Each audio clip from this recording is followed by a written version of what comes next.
Okay, we're good. Okay.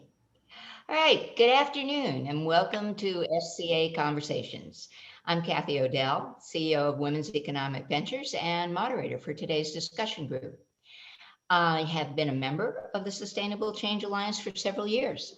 For those of you who may be new to the group, the Sustainable Change Alliance is an impact oriented, member based, not for profit educational group. SCA is focused on impact investing, which we define as bringing financial and other resources to bear to support double and triple bottom line organizations who are striving to address significant social, environmental, or health related issues in a sustainable manner. First of all, I would like to acknowledge the team of very dedicated board members who work to make SCA Conversation series, among all other events, possible. And like to thank you and say hello to all of the members on this call. Of course, we couldn't do any of this without sponsors. Our founding sponsors are Argyle Capital Partners, Impact Family Office, Maps.com, Solgenics, and UBS. Our platinum sponsor is Nixon Peabody Law. The silver sponsor, Brochures Insurance. If you're not yet a member of Sustainable Change Alliance, we encourage you to join us on this journey. One of the many benefits of being a member is that we have private members only sessions after these public events, which you can join. So go to sustainablechangealliance.org where you can sign up to become a member. Okay, now some logistics for the session today. The meeting is being recorded. All attendees will be on mute except for the guest speakers and myself. You may pose questions for the panel in the chat room, and we're going to try and get to all of them. So don't be shy about posting them there.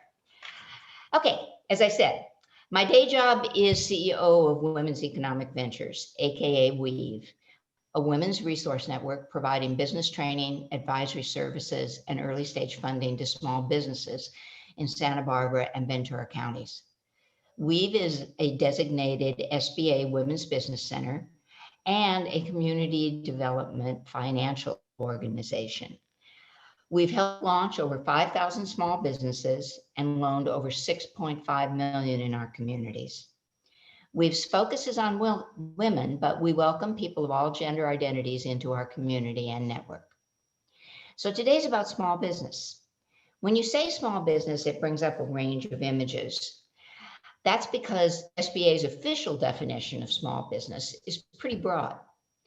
Depending upon sector, it can be a company having anywhere from 250 employees to 1,500 employees and having an annual revenue of 38.5 million or less. Unless you're in agriculture, then you're no longer small at 750,000. Or if you're in retail, if you go over 7.5 million. It can also matter whether for-profit or independently operated. So while recognizing the many nuances of the SBA definition, let's just go to the big numbers. There are 31.7 million small businesses in the US. They make up 99.9% of all businesses in the US. 89.6% of all US businesses have more than 20 employees, and 23 million have no employees at all. They are sole proprietors. In California, 48.5% of employed workers work for small businesses with less than 20 employees. So in short, there's nothing small about small business. Small business is responsible for almost half the GDP. And at the community level, small business often defines our quality of life. COVID drove home that when we found out what it's like not to be able to access our local businesses. And as you might expect, the pandemic has made it really hard on small business. Small businesses don't have lines of credit to access. Cutting expenses can mean you stop paying yourself. You don't call the marketing agency and tell them to run a new television campaign to increase business. Keep the doors open and staying alive. It's optimism, hard work, and resilience. Bluntly, there's no other choice. Today, you're going to get to hear from three very resilient small business women whose experiences are unique, but also indicative of the greater challenges faced by small business owners across our community and across the U.S. So our panelists today are Reyna Chavez, Scrubs on the Run, Tammy Mayorga from Talk of the Town Salons, and Elly Iverson from Experiences Event. So, ladies, I go to you one at a time and ask you to just give us a little brief description of your business. Okay, let's start with Reyna because I introduced her first. Yes, so I own Scrubs on the Run medical uniform and accessory store. We are a retail store. We have 3 locations, one in Ventura, Oxnard, and in Thousand Oaks, as well as an online store as well. I've been in business for 8 years and been involved with Weave for 7 of the 8 years. So that's a little bit about us. Okay, all right, Tammy. My name is Tammy Mayorga. I own the Talk of the Town hair extension and hair restoration studio. We help men, women, and children who suffer from hair loss by restoring their confidence and their identity. I've owned the business for 7 years now. However, it has been in my family for 35 years, and I have a location in Northern County in Orchid, and I expanded to Santa Barbara 3 years ago. Okay, Elly. Okay, so I am an interactive event producer, so I'm going to be annoying and ask you guys to interact with me. So how many of you remember a really good fundraiser that you went to in person before the pandemic? You can use your reactions, so put a thumbs up or raise your hand if you remember something really good before the pandemic. And if you've been during the pandemic to a virtual fundraiser or a virtual event that you really enjoyed. Okay, so some there. And then who's ready to come back to real events in a safe and exciting way? I think hopefully everybody, because I know I'm missing it. So I'm an event producer here in Santa Barbara. I've been in the event world for almost a decade now, you know, always hustling. And just in these past 2 years, I've been building my business, Edgy Experiences, to have creative events here in Santa Barbara and beyond. And so right now I'm really focusing on this transitional period between, you know, the virtual world that we kind of found ourselves in last year. And then now we're looking at hybrid and, you know, what's in the future for events. And so I'm really honing in on those opportunities and trying to make it as easy and fun for my clients to be a part of that as well. Super. Thank you. And thanks for getting us going on the interaction part. Okay. So let's talk a little bit how COVID has affected each of your businesses. I know you've each got different stories. So let's talk about changes in operating conditions, etc. Tammy, you want to start? Sure. So initially we were closed for 2 weeks. I made the decision to service essential clientele. So we're different than a traditional salon in the sense that we work with a medical device that's a cranial prosthetic. And if our clients don't maintain those, they can actually have scalp infections and scalp problems. So we work with a lot of chemo and cancer patients and people who have health issues that do cause hair loss. So I made that decision myself, and we did service those clients. We had to be discreet about being open. So we had to lock the doors. We had to keep the sign on closed. We had to not answer the phone calls. We had to cancel all our other non-essential services and tell new potential clients that we weren't open for regular services. So we had to be really careful. I made the conscious decision to do that myself instead of applying to be an essential business because I wasn't sure of the repercussions of applying and getting denied. So I was able to basically make that decision on my own, and I'm happy to stand by that. Let's see, I'm just referring to my notes here.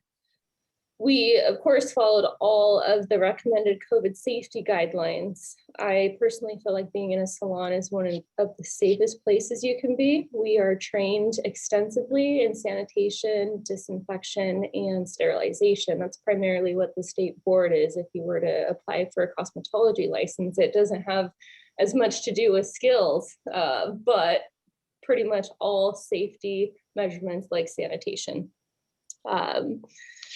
So operating under those circumstances has been really tricky. Even getting shipments, communicating with clients was basically just through text and my personal cell phone.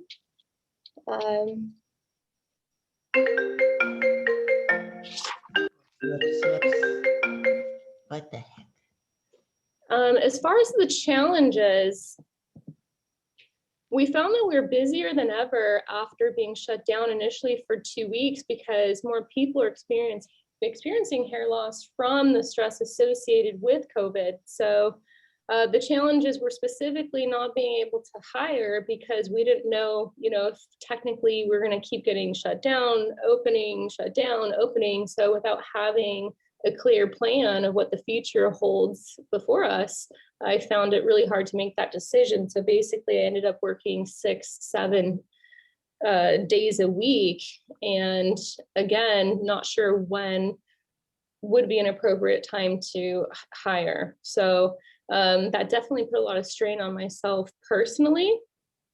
And I didn't cut any of my employees' hours. I did pay for the time that we were shut because I didn't want to affect my employee. And I found it necessary to keep her on board. Other issues were difficulty with childcare for my employees. So I definitely allowed her to leave early or come in late to be able to accommodate her schedule. Okay. So, and I want to come back to that childcare thing in a minute, but let's get a little more perspective on what the other panelists had experienced just during COVID of the operating conditions. Reyna, I know you were able to remain open, but Yes. So, for the first month, the month of April, we made the decision to close our smallest store just to minimize exposure. We really didn't know what was going to happen, if we were essential or non-essential. And so we closed our Oxnard store for a month. I gave all my employees the option to remain employed. I wanted to make sure that everybody felt safe and comfortable still coming to work. I didn't want to put anybody at risk. And so all my employees raised their hand and said that they wanted to continue working. So we shifted the staff from Oxnard to our other locations because we had a change in the way we were going to do business. We required more staffing at our stores, so it worked out pretty well. And then within that month, we realized that we were essential. Our healthcare workers needed uniforms. Doctors who had gone away from wearing uniforms were coming in.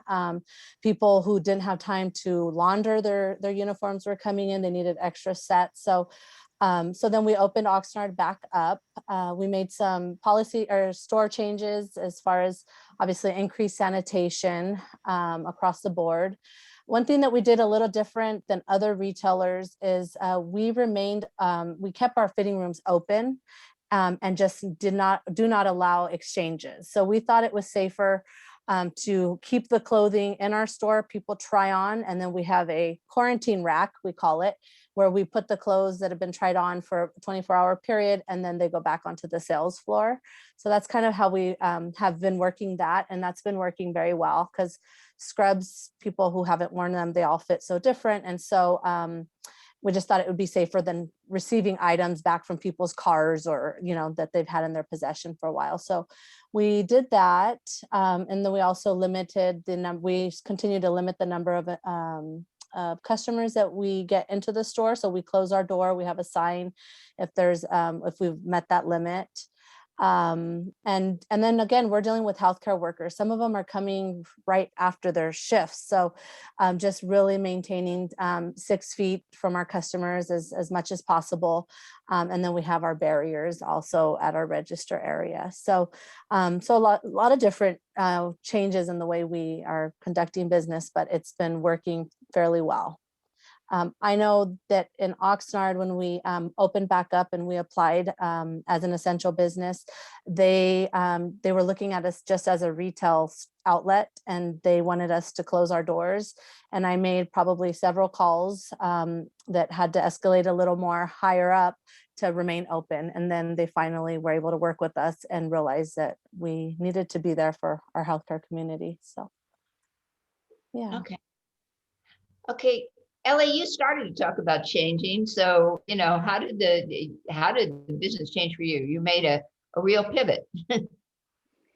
Yeah, absolutely. So, I mean, looking at this time last year, I had just finished up running the VIP program for the Santa Barbara International Film Festival, and I was gearing up for a beer garden event at the Botanic Garden that would have been around 400 people. I think it was March 21st was the date. So you can imagine, when we got that final shutdown notification, it was a good time for me to go get one last drink at a bar before those were closed, have a good cry, and then start thinking about what I had to do for the rest of the year. Because like Kathy mentioned earlier, when you're small businesses, you don't have a lot of, support system around you that can say, oh, well, we'll cover your costs for this amount of time, or you have this safety net around you. It's very raw and it's very close to heart, because we're all doing this stuff because we love it and we're so connected to it. So for me, it was really figuring out, how can I create these community environments? How can I create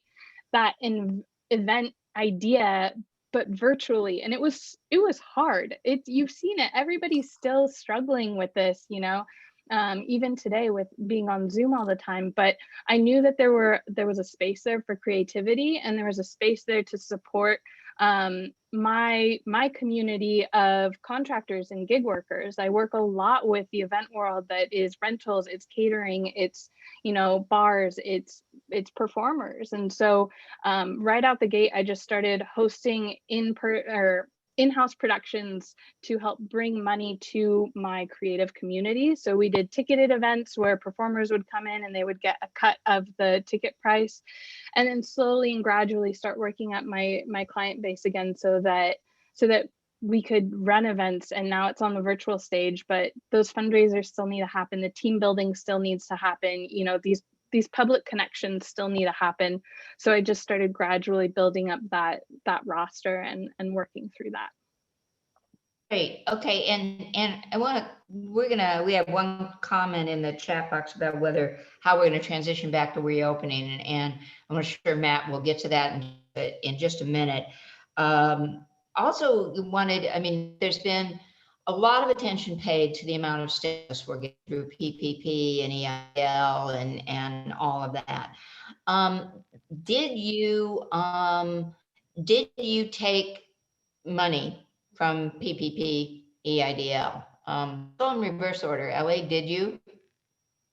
Yeah, so I've thankfully received both rounds of the PPP, and then I also received an emergency loan from Weave. But again, it's one of those things where unless you have a group like Weave, and I know I'm kind of preaching to the choir here, but that's how I got all this stuff. I didn't know how to do it myself. I don't have that financial background. So I needed support from people who actually know this language. And it was through this program that I was able to get it. If I didn't have that support, I wouldn't have known I could apply for any of these things or had the resources to have my application go through with the local bank. So I think that's a critical part for me. Okay. Tammy, how about you?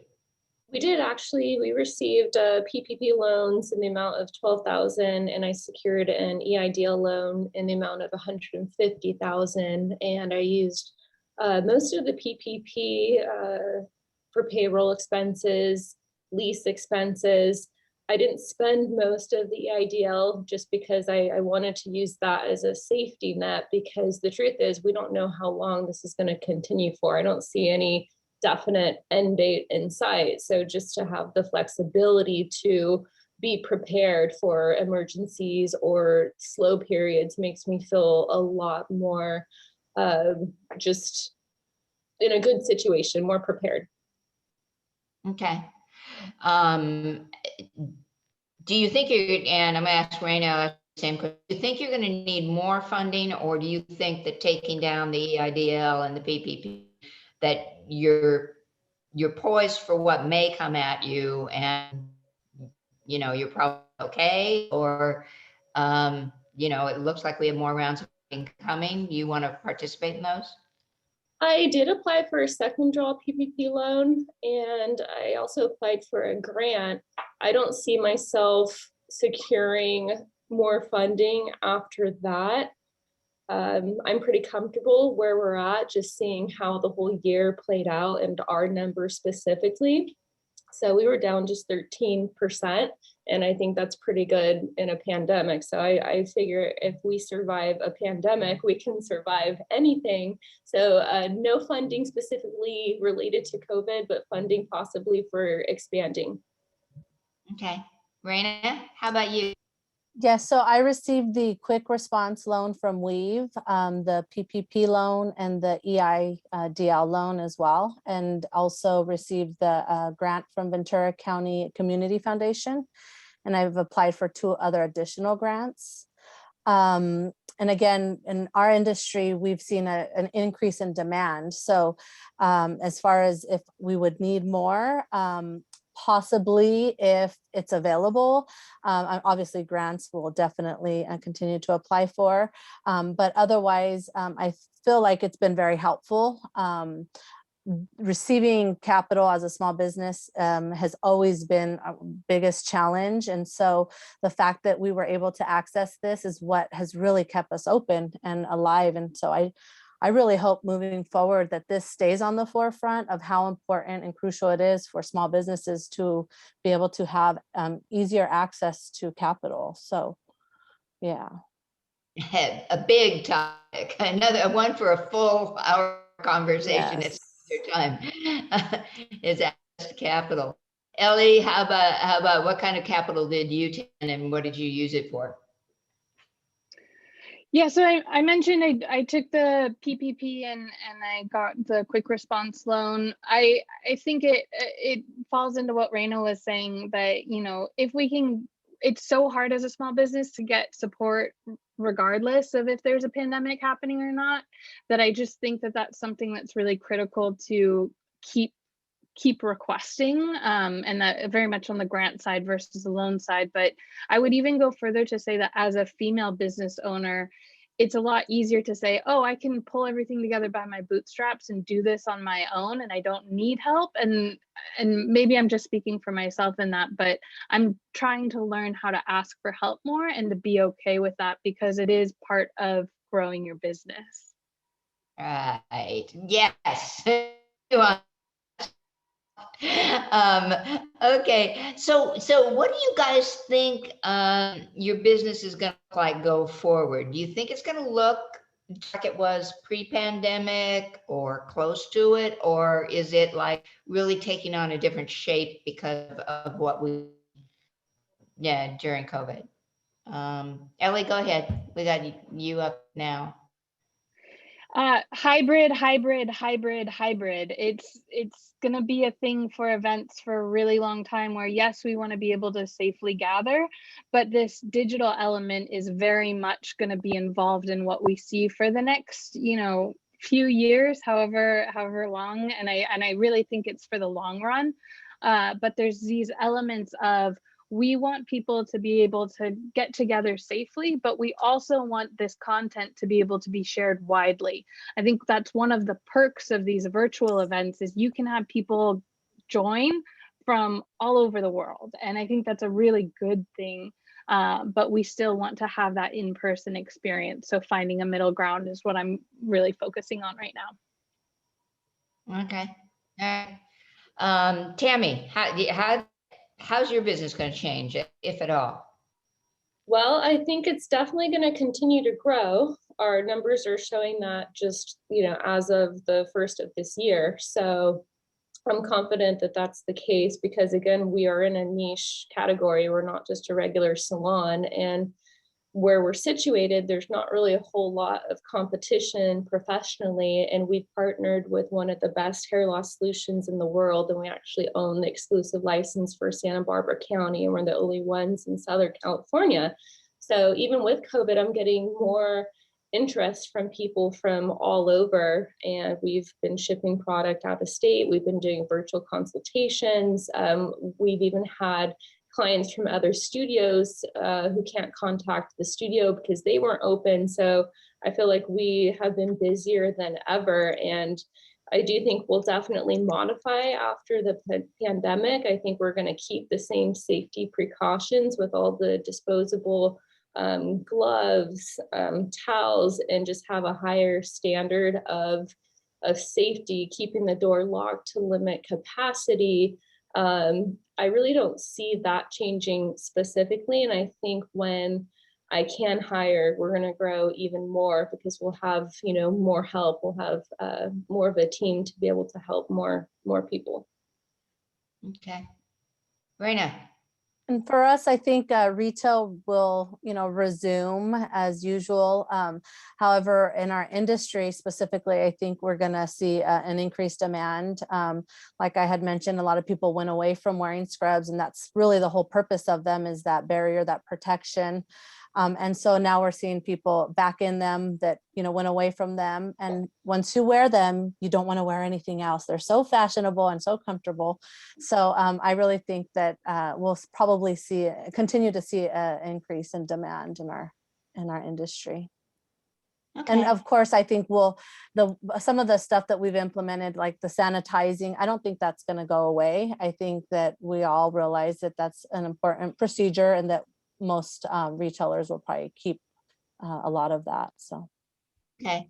Addressing one of the questions we've got in the chat box, we're seeing a rise in the use of contract workers or gig workers. Or do you guys employ, people? Elly's nodding her head. Do you employ people that are part-time? Gig people in your businesses, and do you think that will go forward? I guess I've been nodding vigorously, but yes, in the event industry, it is a gig economy, and I'll self-prescribe myself as a millennial entrepreneur, and my age bracket is the gig economy. So I think that's what I lean on really heavily. And, with transitions in laws, there's challenges around that, but it has been something that with every event, it's a new project, it's a new TV show now, right? So you have to have different styles of workers to fit those needs. And so to be able to lean on a gig economy for that means that I have a lot of options to choose from and a much broader resource network to pull from. So for me, gig economy is everything. And I think it's a big part of events in general. Okay, I'm going to throw a little bit of a data point in there too. What we have been seeing at Weave, and we're preparing for, is actually a growth in the gig economy or in sidepreneurs. We're getting many more people who, I think it's, as many of you know, 4 times as many women have dropped out of the workforce during COVID as men. And 1 in 4 women who dropped out cited the expense of childcare or the lack of childcare anywhere to be found. And the prediction is that, this could result in lost wages or reduced economic activity of over 64 billion annually. And what we're finding is that a lot of women who came out of the workforce said, my net take-home pay after I paid for childcare was, not so significant. I don't think I can find a way to make that up with a side job, or working part-time, or partnering up with somebody like you guys.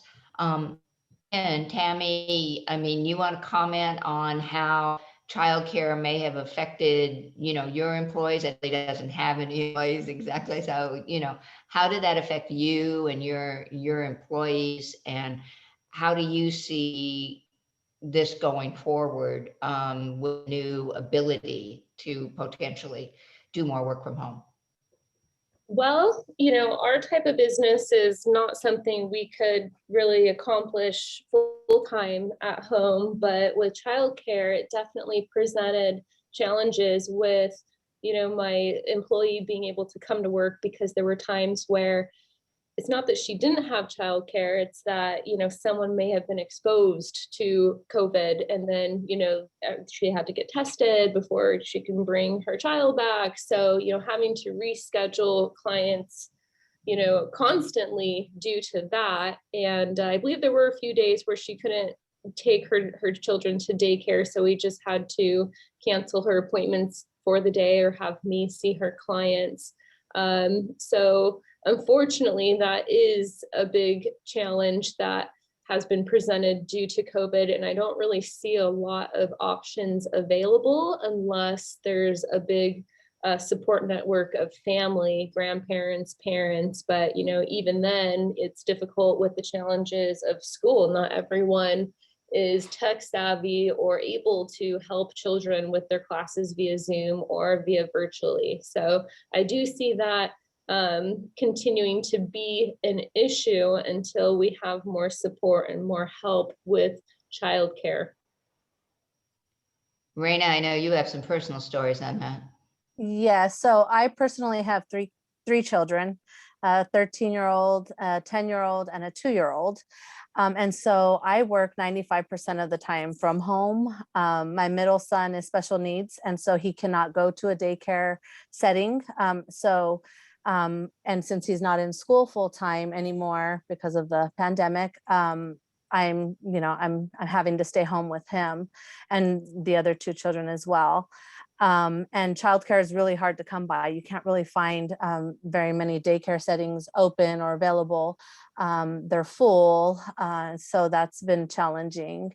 I have a staff member who has requested just recently for her hours to be cut down so that she can help her children with schoolwork because of childcare issues as well. The person who helps her watch her kids are not tech savvy, cannot help them with schoolwork and whatnot. So definitely a big issue for a lot of mothers and parents, really, to try to figure out how to navigate that. My husband and I had, for a while, he was taking 2 days off during the week so that I could go to my stores, but that didn't work out for our household. So he's now full-time back at work, and I'm kind of just holding down the front with the kids and school and work and businesses. So. Okay. So how do you hold it all together? How do you guys do personal health and wellness and well-being, as well as trying to, make it possible for your employees?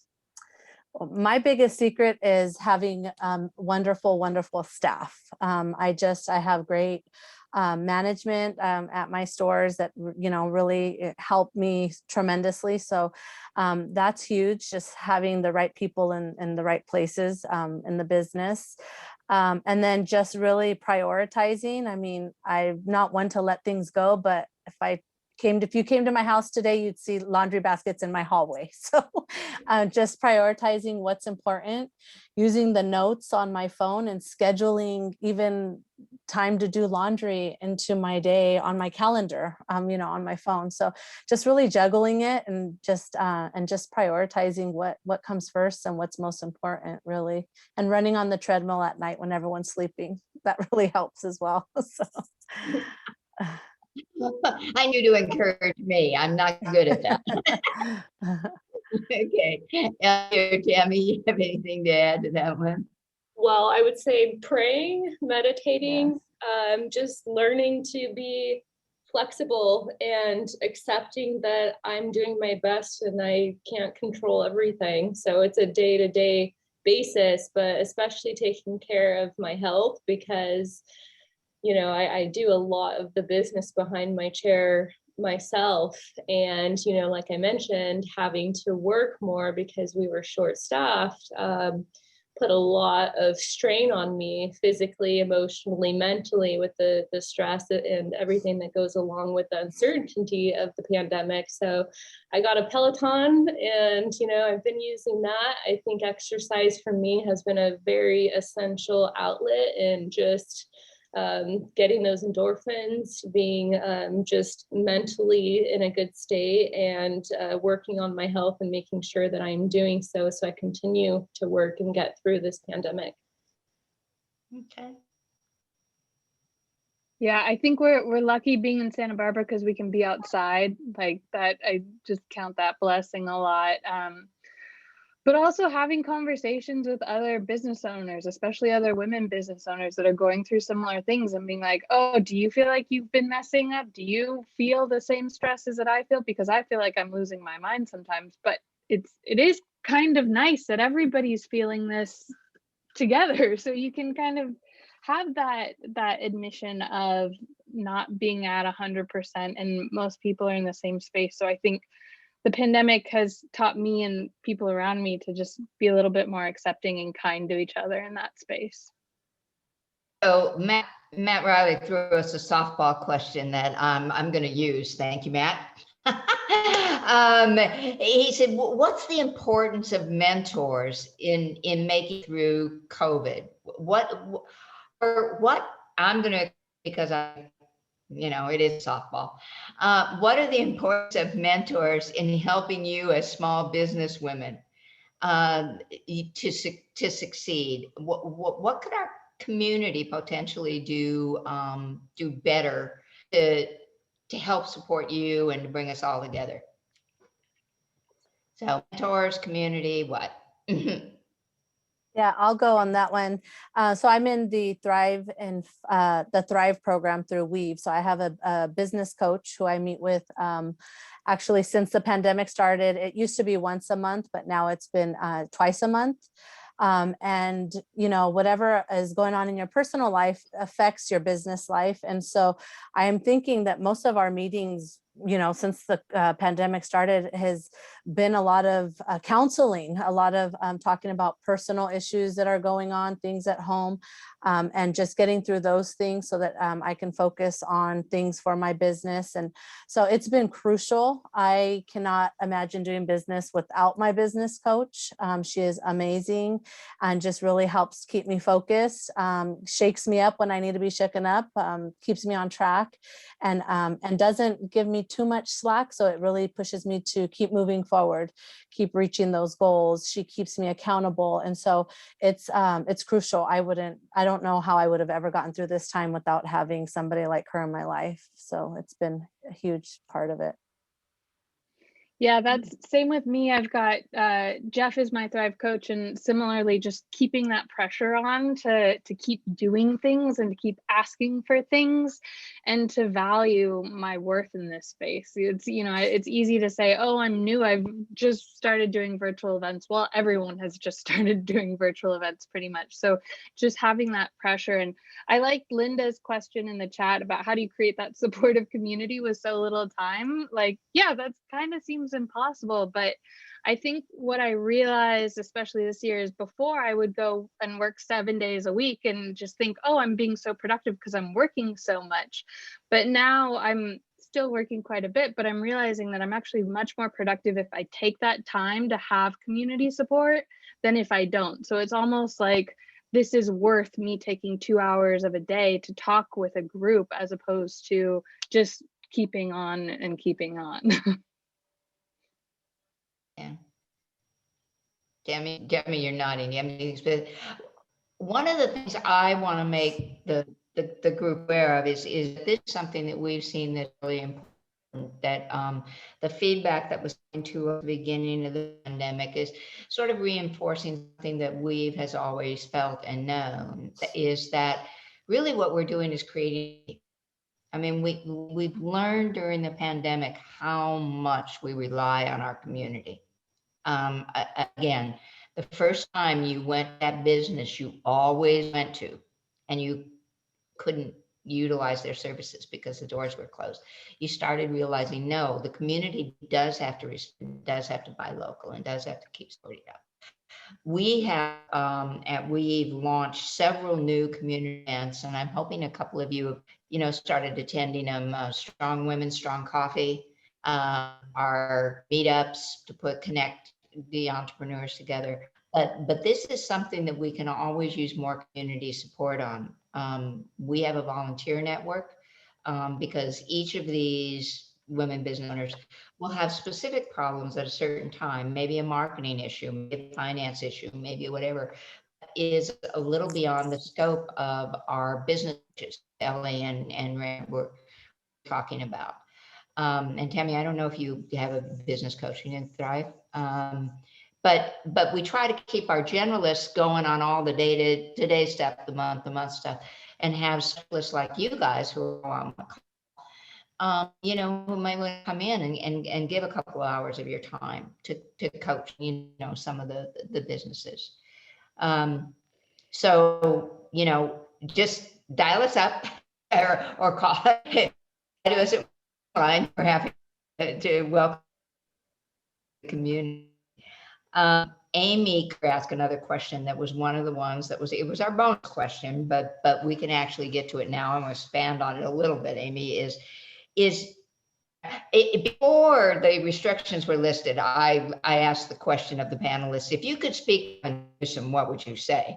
But we're going to rephrase that and just say, okay, how can the state of California, the federal government, our city governments, the county governments, how can our governmental entities really support you versus get in your way?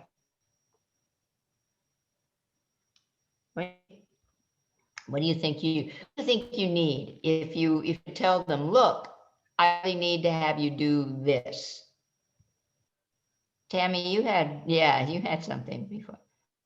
So I think not shutting down salons broadly until we have more, data that's proven that's, related to COVID and people, contracting COVID from salons. I also think ensuring that beauty professionals are licensed, because there are several bills proposed to deregulate the salon industry. And as I mentioned with you guys earlier, the primary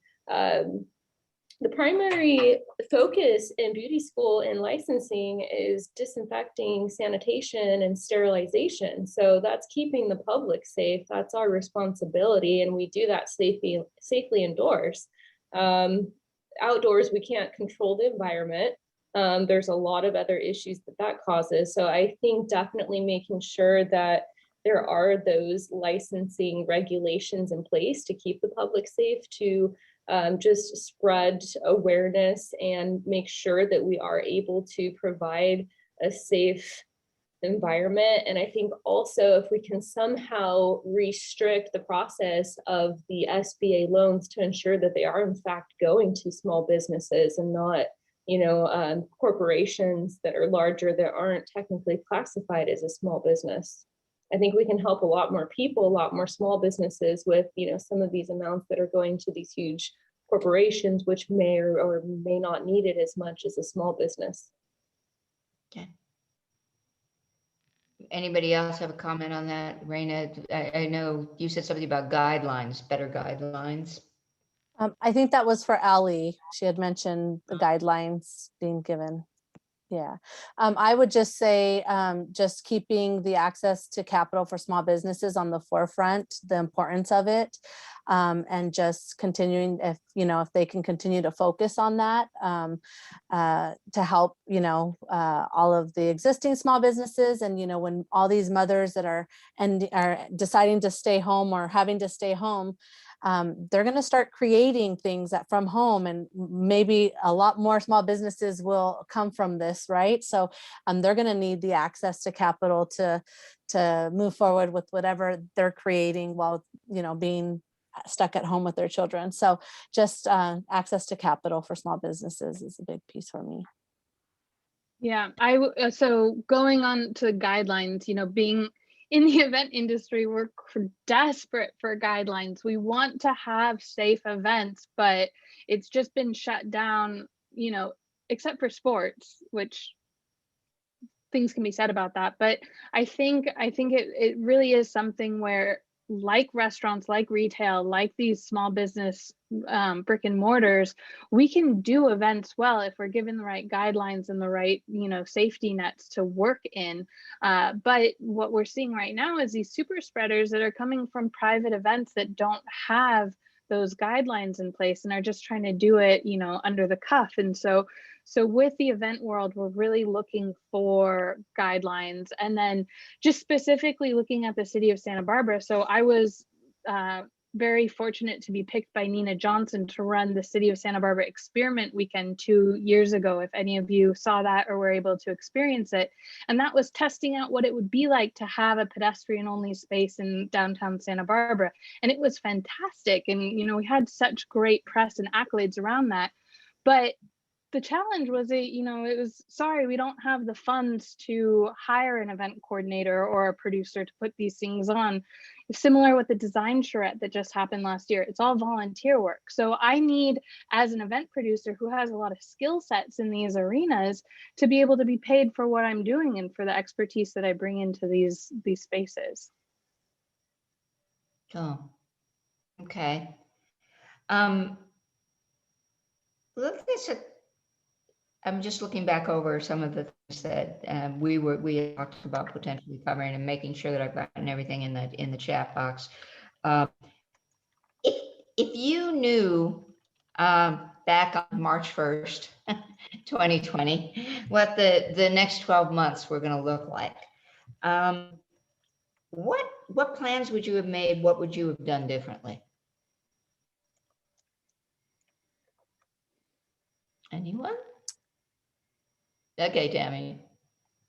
I don't know if I would have done anything differently, to be honest with you guys. We expanded it to a bigger location and opened our doors in March, which was literally right when, you know, everything was getting shut down. Although times were stressful and uncertain, we sustained and we were profitable. So I wouldn't have done anything differently. Okay. I also feel that there really isn't much that we could have been doing different that would have helped through this time or prepare for this time. As a retail outlet, it's pretty straightforward, but I would have done a lot differently. I would have been way more active in building my technology base and having those resources available, and also encouraging nonprofits. I had that, you know, that gut feeling that entrepreneurs talk about a lot, that this is something that would be successful for nonprofits. But, you know, so many nonprofits shut down their galas and their fundraisers because they didn't see how something virtual could be profitable. And we're seeing now that that's really not the case. They can bring in a lot of money and spend a lot less money on the virtual stage. So looking back, coulda, woulda, shoulda, but moving forward, I do think there's a lot of opportunities here. Okay. And you know, I went over one that Jonathan asked early that might be kind of a good way to wrap up with this. Can you each speak a little bit towards, you know, what your personal story is, what business origin, why did you get into doing what you're doing? Personal passion, family. I know I heard Tammy say it was a family business, but how about you, Reyna? You've been in business 8 years now? Yes. So I worked at Ventura County Medical Center. I had to wear scrubs, and so at the time I had 2 children. My youngest was 1 year old, 1 year old, and then my oldest was 3. And I was happy. I had just gotten promoted, had my dream job. I really wanted to work for the county. And it was 2 years into that job that I needed new scrubs. And so I, scheduled some time out of my day to go to the local scrub store, which is in the same location as my Ventura store now. And I'm not very fashionable. I don't need the best brand or, anything. I just needed scrubs. And I walked in and I remember I left without anything. I thought, wow, there was really no selection. I even thought to myself, how does she pay her rent?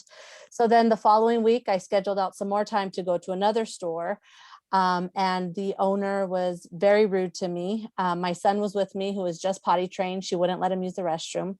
So I left that store without buying anything. And I thought, and that store was in Oxnard, where our Oxnard location is. And I thought, wow, she's so rude. I'm not going to spend my money with her. So then by the third week, I went to another scrub store in Ventura that specialized in police officer uniforms. So not just scrubs. And I purchased a few things for over $100. And I thought, oh my God, those were so expensive. So when I went back to my work, I just started thinking, and the idea of, going, so I got the idea of selling mobile. So buying, wholesale and going to the clinics to sell scrubs, so they didn't have to go to a store like I had to with my kids and schedule out all this time. And so that's how I started. I called my husband and said, I'm going to start a business. And I kept my full-time job and I sold scrubs mobily out of my Tahoe, folded them all up in bins and took out the bins and folding racks and whatnot. Did that for 6 months. And during that time, I would drive past that Ventura store every day to work. And one day there was a closure sign and I made a U-turn. And the following week, I found myself in her garage buying back all the rest of her inventory, fixtures and all. And we had a great conversation. And I asked her why she closed her store. And she said she was tired of running it by herself. And the following month, I signed a lease in her same location. And so that was our first store. And I kept my full-time job for a year. And then within that first year of having my business, we realized that my youngest son was having seizures. And so I ended up having to quit my job. I had my business and ended up having to stay home with him. I had somebody running my business for me, and having my own business allowed me to care for him, allowed me to not have to be stuck at a 9-to-5 job. And so little did I know that this is my testimony that God knew what I was going to need before I even knew. And ever since then, fast forward the tape 3 years after my Ventura store, that big Oxnard store where they were rude to me, they closed their doors. And we had everybody rushing from Oxnard, asking, upset that they had to come to Ventura to buy scrubs. So then we opened a store right in that same retail shopping center that they were at. And same thing happened with Thousand Oaks. The only scrub store in Thousand Oaks closed and everybody was rushing down the grade to get to us. So then we opened in Thousand Oaks as well. So it's kind of just how it all unfolded. That'll teach owners to be bad at customer service. Yeah. Tammy, this started as a family business for you, didn't it? Yes, well, my grandparents opened the original salon in Orchid 35 years ago, and they opened it for my mom and my aunt who were doing nails at the time, and they were bouncing around to different salons, not happy with their work environments. My grandparents figured we'll just open one for you guys so you can be happy and, have your own business. And eventually, when they passed, my mom took ownership, and back in 2014, she basically transitioned into retirement and passed the torch to me. And I transitioned the salon from a typical full service salon to a specialized hair extension and hair restoration studio. So I was always fascinated with extensions. I always had really fine, thin hair. I was able to convince one of our stylists to learn how to do them for me for prom. And then it was all over after that, once I got used to having thicker, longer hair. But it wasn't until a family member was diagnosed with breast cancer back in 2008 that I became basically a specialist and a trichologist practitioner helping people with medically related hair loss and specifically cancer, and then expanded to Santa Barbara 3 years ago. So it's been basically in my blood, but something that I'm very passionate about because I love helping people and I love giving back. So I do normally volunteer with the American Cancer Society, and I feel like that's just something that I'm supposed to be doing, that I should be using my skill for to help others. And I'm excited to resume that program when it is safe, when the pandemic is over. And then going back to what I would have done differently, I hope you guys don't mind, but I did think of something. I would have found more creative ways to have income that didn't require me being behind the chair. So for example, I've always wanted to start an online retail store. So if we didn't have a product, I can just, send my client a link that they can order it, and that can generate more profit or income without having to basically, work as hard and then teach classes. So just having other sources of income that could streamline and help in situations like this would be helpful, and I think something I'll work on as well. Okay, next up on our counseling sessions. I'll put that on the list. Okay, Stephen, we're and Jonathan, the board, we're at like 2 minutes before, so I can ask Elly the same question, but if we're going to get cut off and have to go into the other meeting, I don't want to. We've got a minute, and it's Okay. really a lot of the people that will be in the following meeting will be from this room. So go ahead Okay. and finish that up. Okay, Elly, how about you? How'd you get started? Yeah, I can do this in a minute. Well, let's see. Is anybody else that's still on right now from Santa Barbara? Grew up in Santa Barbara? Nobody? Okay, so I grew up in Santa Barbara. Okay, 1, 2. Okay, cool. It's a bubble, and it's something that you really want to kind of find your own environment before settling down here. And so I did a lot of traveling. I lived in San Diego, New York, DC, San Francisco. I was international for a while. And during that whole time, I was, really in the events world. I was running international publishing events for National Geographic in DC when I was 21 years old. I was bartending in the Hamptons when I graduated college, and then working in the tech startup world in San Francisco for a little bit. So with Instacart, if you're familiar.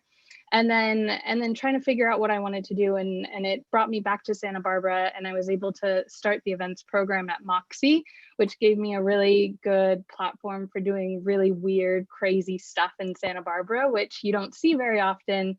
And this is a science and technology museum down in the Funk Zone, for those of you that aren't familiar. But I did that, and then I realized I want to keep doing that, and I want to create really interesting, exciting spaces in Santa Barbara for people like me and everyone else that, are ready for a little bit of a change in scenery. And so that's how I ended up as an event planner here in Santa Barbara. Yay. Okay, you guys have been superb. Never thought of anything else. Okay, so Stephen, you want us to log off of this and then log back into the next meeting? Right. We have another meeting room for members and Okay. panel. Yeah. Okay. All right, guys. Log Thank you off. so Thank much, everyone. you.